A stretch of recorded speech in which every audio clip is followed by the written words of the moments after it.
समुद्र में उठने वाली लहरों के सामने किनारे पर एक गुरु का बड़ा ही अद्भुत आश्रम था। जितना अद्भुत आश्रम था उससे कहीं ज्यादा अद्भुत वहां पर रहने वाले गुरु थे। उन सन्यासी ने अपना पूरा जीवन विज्ञान और अध्यापन के नाम पर लिख दिया था।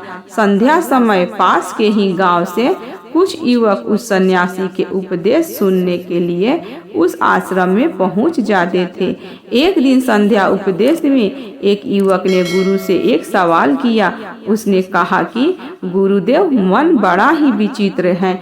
मैं बार बार अपने आप से यह बोलता हूँ कि यह गलती मैं इस बार नहीं करूँगा, लेकिन हर बार मैं वही गलती दोबारा से दोहरा देता हूँ। सोचता हूँ कि अतीत में जो गलतियाँ मुझसे हुई है उसके लिए मैं पश्चाताप ना करूँ, लेकिन मेरा मन हमेशा पीड़ा से भरा रहता है। आप कहते हैं कि ध्यान सब दुखों को मिटा देगा, लेकिन मैं रोज ध्यान करता हूँ, लेकिन उस ध्यान का मुझे कोई फायदा नहीं मिलता। ऐसा क्यों होता है? मैं क्या करूँ? कृपया करके मेरा मार्गदर्शन करिए। सन्यासी ने सबकी समस्या हल करते हुए कहना शुरू किया। उन्होंने बताया कि शुरुआती ध्यान सबसे ज्यादा कठिन होता है, क्योंकि शुरुआत में व्यक्ति के मन को आदत नहीं होती है। वे इधर उधर भागता है, दौड़ता है, अतीत की बातों को याद करता है, लेकिन ध्यान एक जगह पर लगा नहीं पाता। प्राचीन समय में जब भी कोई शिष्य अपने गुरु के पास ध्यान सीखने के लिए आता था, तो वो गुरु उस शिष्य को ब्रह्म मुहूर्त में ध्यान लगाने के लिए कहा करते थे, क्योंकि ब्रह्म मुहूर्त सृजन का समय होता है। इस समय सारी प्रकृति एक नए दिन की शुरुआत करती है। पंछी पेड़ों पर कलरव करने लगते हैं और मुर्गे बांग देने लगते हैं। कमल खिल उठता है और पूरी प्रकृति एक सौंदर्य से भर जाती है। प्राचीन शास्त्रों के अनुसार 24 घंटों को 30 मुहूर्त में बांटा गया है, जिसमें हर एक मुहूर्त 48 मिनट का होता है। ब्रह्म मुहूर्त की शुरुआत सूर्योदय के 1 घंटा 36 मिनट पहले हो जाती है। अलग अलग ऋतुओं में सूर्योदय का समय अलग अलग होता है। इसी प्रकार ब्रह्म मुहूर्त का समय भी अलग अलग ऋतुओं के हिसाब से अलग अलग होता है। गर्मी के दिनों में अगर सूर्य 6 बजे उदय हो रहा है तो ब्रह्म मुहूर्त की शुरुआत इससे 1 घंटा 36 मिनट पहले यानी कि 4 बजे के 24 मिनट पर हो जाती है। और वहीं पर सर्दियों में सूर्य अगर 7 बजे उगता है तो ब्रह्म मुहूर्त की शुरुआत 5:24 पर होती है। आसान भाषा में अगर बात करें तो 4 बजे से 6 बजे तक का समय ब्रह्म मुहूर्त का ही समय होता है। ये वो समय होता है जब मंदिर के पट खुल जाते हैं। ऋषि मुनि नदियों में स्नान करने के पश्चात ध्यान साधना में लीन हो जाते हैं। यही वो समय होता है जब कमल भी खिल उठता है, मंदिर के पट खुल जाते हैं। चलिए विस्तार से समझते हैं कि इस समय हमारे शरीर में क्या क्या बदलाव आते हैं। आयुर्वेद का कहना है कि मनुष्य शरीर 3 ऊर्जाओं से यानी कि 3 दोषों से बना होता है। वात, पित्त और काव, यही तीनों ऊर्जा ये हमें पूरी तरह से संचालित करती हैं। अगर इन दोषों का संतुलन हमारे शरीर में बिगड़ने लगता है तो हम इस तरह की बीमारियों से ग्रस्त हो जाते हैं। इन तीनों में से सबसे मुख्य ऊर्जा होती है वात की। वात का संतुलन बिगड़ने से हमारे शरीर में 80 तरह की बीमारियां पैदा होती है। पित्त का संतुलन बिगड़ने से 40 और कफ का संतुलन बिगड़ने से 20 तरह की बीमारियां जन्म लेती है। इस प्रकार इन तीनों दोषों में से वात सबसे ज्यादा महत्वपूर्ण है और वात हमारे शरीर में सबसे ज्यादा सक्रिय सुबह के 2 बजे से 6 बजे के बीच में होता है। यानी कि ब्रह्म मुहूर्त से पहले उठने वाले लोगों का वात हमेशा संतुलन में रहता है और इसी वजह से उनका पेट अच्छे से साफ होता है, कोई बीमारी नहीं होती। वे हमेशा ऊर्जा से भरे हुए रहते हैं। उनका मुख कमल की तरह चमकता रहता है उनमें असीम सौंदर्य पैदा हो जाता है। ब्रह्म मुहूर्त में उठने वाले लोग हमेशा आनंद में रहते हैं और किसी भी काम को वो ध्यान बना लेते हैं। जो भी बुद्धिमान आदमी होता है वे इस समय को व्यर्थ नहीं गंवाता। अष्टांग हृदय जो कि आयुर्वेद की एक श्रृंखला है, उनमें लिखा है कि खुद को जानने के लिए सबसे योग्य समय ब्रह्म मुहूर्त का ही होता है। जो लोग ध्यान में गहरे उतरना चाहते हैं, खुद की खोज करना चाहते हैं, उन लोगों के लिए ब्रह्म मुहूर्त का समय किसी वरदान से कम नहीं होता है। ये वो समय होता है जब पूरी प्रकृति एक नई शुरुआत करती है। इसीलिए जो अतीत होता है वो पीछे छूट जाता है। दिन में और किसी समय ध्यान करने से आपको विचार परेशान कर सकते हैं और आप ध्यान को लगा नहीं पाएंगे।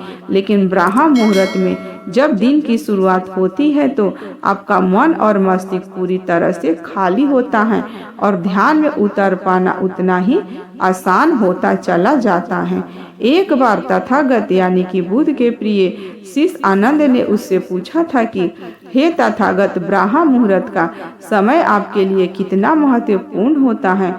इस पर तथागत ने उत्तर दिया था कि जिस प्रकार मछली के लिए जल महत्वपूर्ण होता है, उसी प्रकार आनंद, ध्यान और शून्यता का जीवन जीने के लिए ब्रह्म मुहूर्त में सही समय पर जागना और जागने के बाद ध्यान में उतरना बहुत जरूरी होता है।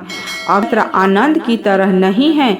आप दुखों में, कष्टों में अपना जीवन जीना चाहते हैं तो आपके लिए ब्रह्म मुहूर्त का कोई महत्व नहीं है।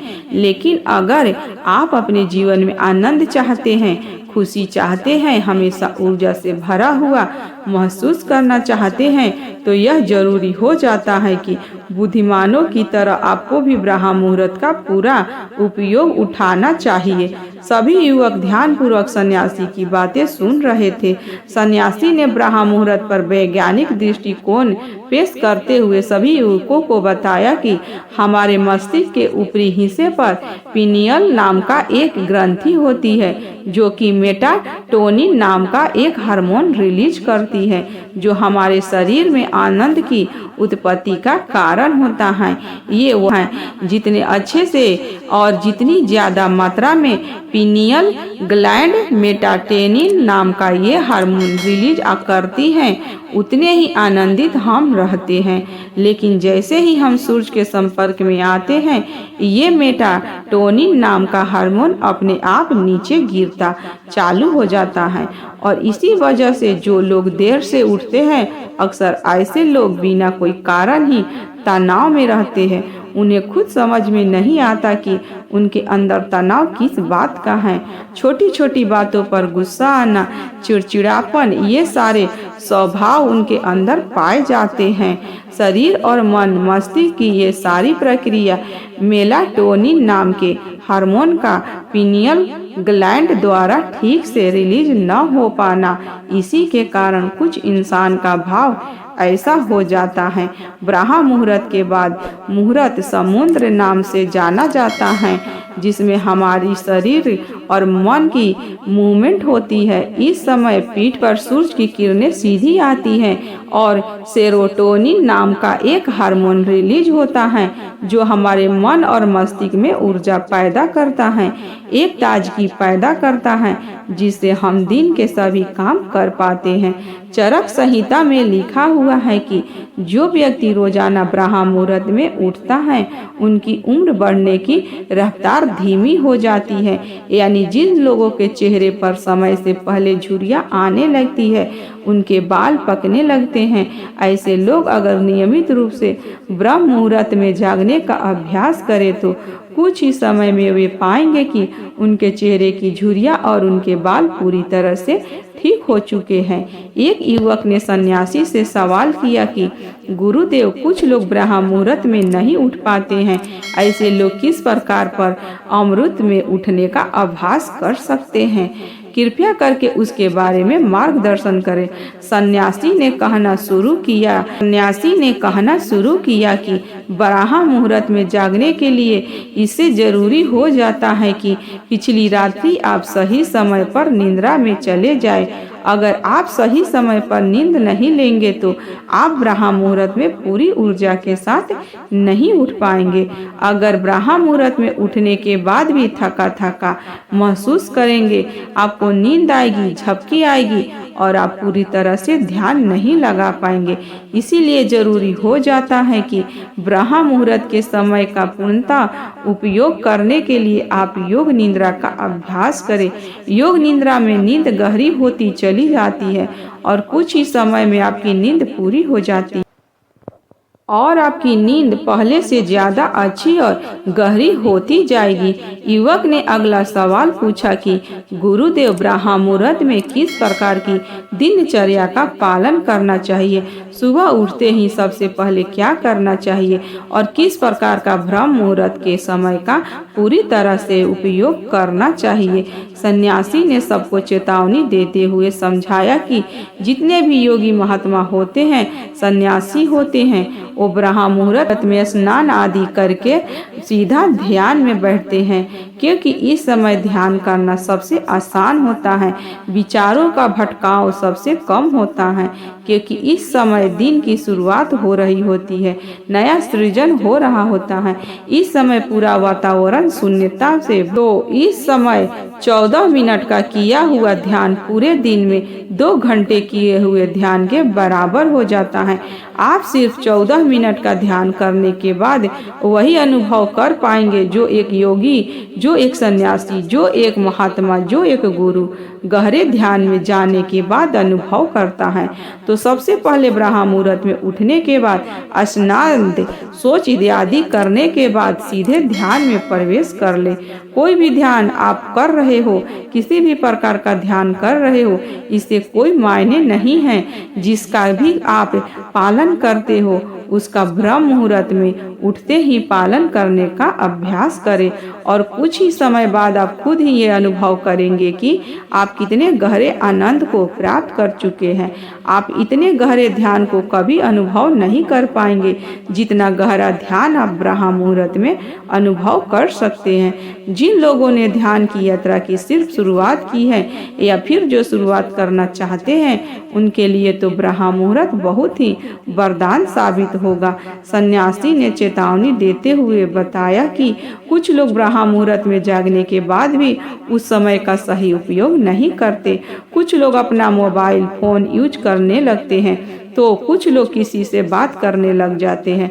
लेकिन इस समय अगर आपका टहलने का मन हो रहा है, ध्यान करने के बाद जो आप अपने चप्पल या जूते निकालकर हरी घास पर घूमें, इससे आपकी त्वचा और आपकी आंखों को बहुत ही लाभकारी फायदे मिलेंगे।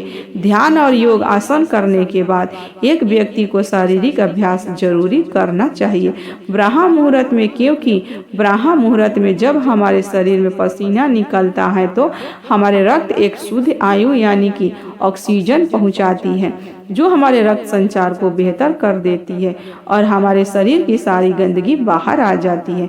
शारीरिक अभ्यास करने के बाद हम पूरे दिन चुस्त रहेंगे। आप बिल्कुल भी आलस नहीं करेंगे, थका थका महसूस नहीं करेंगे। जिससे भी मिलेंगे जिंदा दिल्ली से मिलेंगे, लोग खुश हो जाएंगे। आपके पास बैठकर आपसे बातें करके लोग मंत्रमुग्ध हो जाएंगे और यही सफलता का सबसे बड़ा मंत्र होता है। जो लोग सुबह उठकर ध्यान और शारीरिक अभ्यास मात्र कर लेते हैं, जो जीवन में बड़ी सी बड़ी उपलब्धियां हासिल कर सकते हैं। आखिर में सन्यासी ने सभी युवकों को समझाते हुए कहा कि ब्रह्म मुहूर्त का समय हमारे जीवन का